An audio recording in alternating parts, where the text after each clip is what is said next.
I felt I had to give this comment a video reply. If there's one country I wish didn't hate us so much, it's Australia. I always said if I immigrated, which I won't because I'm too old, I would want to go to Australia. Gregor, if you want to come to Australia, by all means come to Australia because there is no hatred. I promise you.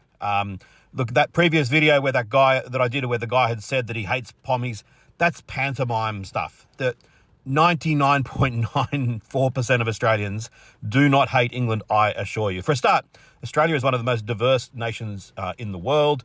A large percentage of Australians were born overseas, and for them, England's just another country. There'd be no concept of really hating England.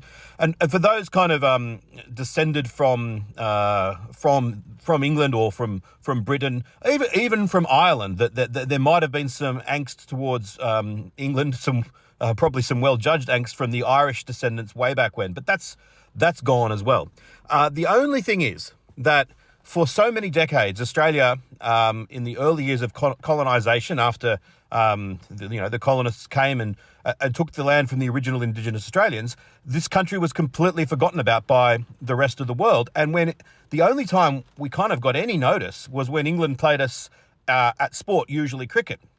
And so we felt we were an important country and we wanted to be noticed. And suddenly when the country that was then the most powerful country in the world played us at sport, it was a really big deal. The very first time an English side toured Australia, way back in 1861, the very first game at the Melbourne Cricket Ground, a 3-day game, they sold so many tickets that the commercial enterprise, which that tour was, paid off all its expenses on that one game, and everything else was pure profit, because for the people of Melbourne and for the people of wider Australia, it was like, oh, someone has taken notice of us.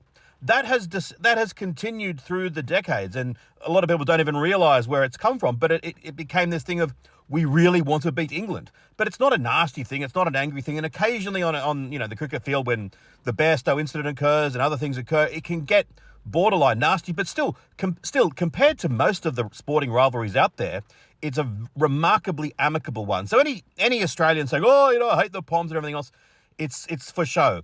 You ask the average Australian, I'm specifically talking about those who are kind of descended from England or the wider Britain or even Ireland, which country they'd want to live in aside from Australia. You'll probably hear Britain and Ireland right up near the top, and probably the only thing they'd say is if the weather was a little bit better. So Gregor, I know you might be a bit too old to come down here now, but if you can get beyond that and still change your mind, Australia would, I'm sure, be very welcoming towards you.